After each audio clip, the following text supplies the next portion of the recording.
Amigos, welcome back to lesson number 13. Now we're going to look at the second Japanese system, also a very philosophical system called the Wabi Sabi system.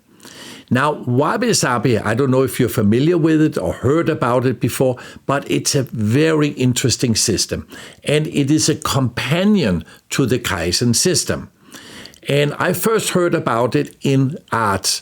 So in art, it means we need to discover the beauty in imperfections. So if you look at these pots here, they are not perfect. There's scratches on them, there's cracks on them, but still we can see the beauty in them. And it's a little bit symbolizing that in life, we are also not perfect. We do mistakes, we have maybe not a perfect character, etc. But it doesn't mean we don't have any internal beauty in us, etc.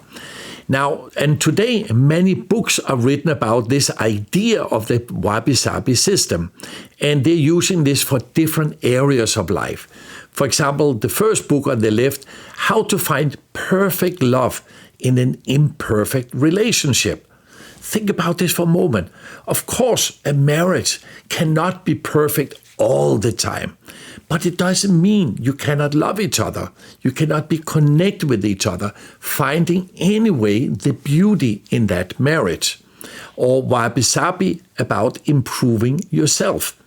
By improving ourselves, we become better, and appreciate more and more who we are, etc. And the third one, it is the beauty in simplicity. If you have ever been to a Japanese garden or you've seen Japanese paintings or Japanese furniture, etc., they have this simplistic way. And they really, put it so spiritually, so that you can find the beauty. Even just put one flower at the right place and you go, wow, how beautiful that is. Or the fourth one, a perfectly imperfect life. So here the whole concept is we need to focus on the positive things in life. Too many people are focusing too much on the negative. You probably heard the saying, if we have 10 clients and 9 are very satisfied, they're giving beautiful recommendations, they love us, etc., but one is complaining. And who gets the most attention? Very often it is the one who's complaining, but 9 people are very satisfied. So we want to focus more on the positive and less on the negative. So if you take, for example, the difference between the bee and the fly. So when the fly is leaving his home every day, what is he looking for? He's looking for shit. He's out there hunting. When he sees the beautiful flowers, he ignores them because he's looking for shit. The bee is the opposite.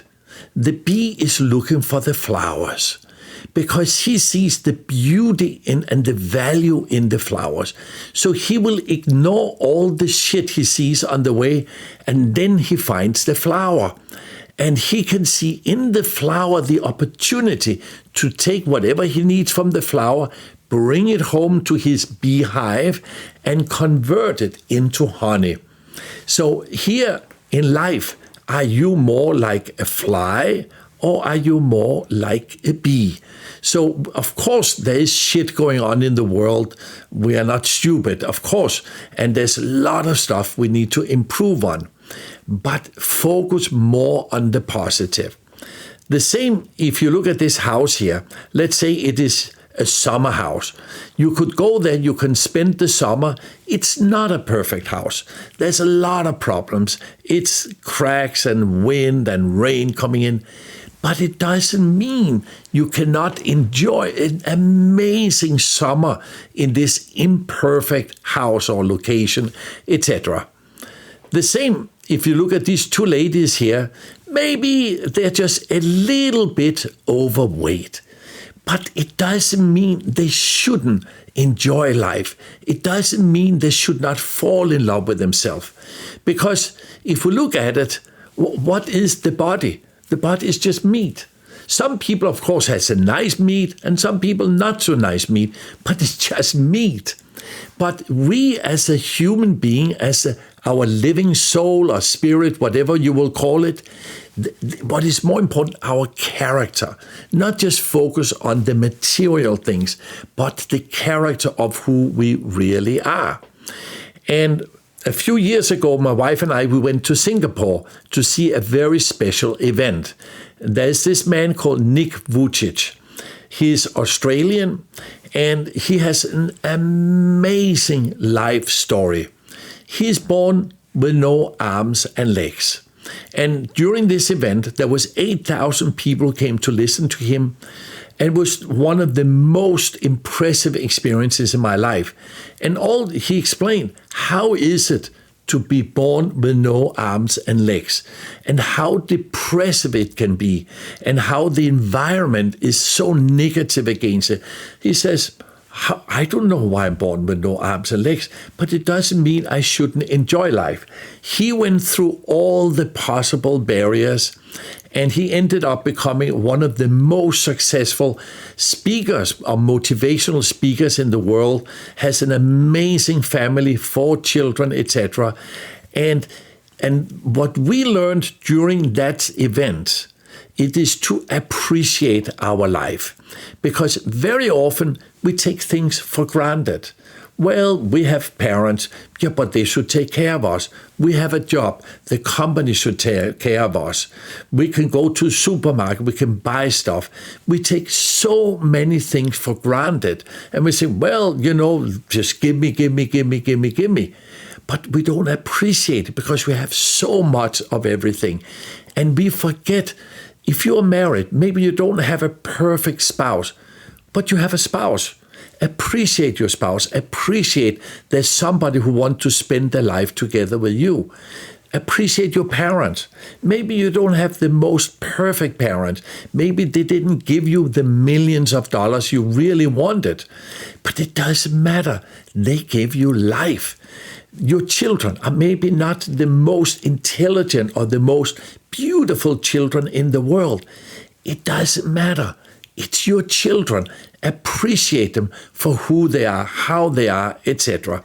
So the point here is, we have 2 hands. With our left hand, it is our Wabi Sabi hand. And our right hand, it is our Kaizen hand. So first, we appreciate everything we have, everything we are getting. You know the old saying, is the glass half full or is it half empty? So if you are more negative, if you're like the fly, you say, well, look how little water there is in this glass. But if you're the bee, wow, look how much water is here. I'm so grateful to get this water and so on. So if you can start to improve your mindset so that you start appreciating more and more, give compliments to each other. Be appreciative. Every time somebody give you something, they give you a hand or they help you with something, or even to your boss. When did you last time go to your boss, look him deep in the eyes and say to your boss, "Boss, I love you. Thank you for giving me this job. Thank you for giving me this opportunity for me to grow, to develop myself, to helping in this company to make our company more successful." Because we need to appreciate things. But of course, we're not only walking around saying, "Oh, thank you," and never growing. That's where Kaizen come in. And then we look at, all right, how can we make it better? How can we improve on it? Are there some ways we can get rid of, etc.? So, at the same system as with the Kaizen, make your Wabi-Sabi list. I cannot say how important it is. Write down, first of all, a Wabi-Sabi list for your personal life. Everything you appreciate, what can you say thank you for? Even the little things in life, until you go to, wow, it's amazing how many wonderful things there is around me. And I just took it all for granted. I remember one time I heard a story. There was this businessman who was a multimillionaire or billionaire, and he lost everything in some kind of Wall Street crash or something. And so, I lost everything, all my money, my house, my fortune is all gone, and I want to commit suicide. And then he walked down from this building, and in the street was sitting a beggar with no legs. And he was just asking, please give me just a couple of cents. And it hit this man how he didn't appreciate, I still have life. I have a healthy body. It's just money I lost. And I can work hard and make this all again. We need to appreciate everything in life. And then, of course, second, make a Wabi Sabi list for your work, for your company, for your business. And really appreciate at least you have a job. Maybe it's not a perfect job. Maybe it's not a perfect salary, but it's a job. People, they believed in you and they gave you this chance, this opportunity. Make the best out of it. All right, so, amigos, very, very important. First of all, make your company Wabi Sabi list. Write everything down, and then after you've done that, then write your personal Wabi Sabi list. And I cannot say how much it can help you to improve your mindset, and you will start to appreciate your team so we work better together. Because the whole purpose of this golden key of teamwork, it is, of course, to create a dream team, a 5-star team, a team that you're proud of being part of, etc. All right, so do these 2 Wabi Sabi lists and, of course, the Kaizen list so you can improve and even go to the next level. All right, good success and see you at the next lesson.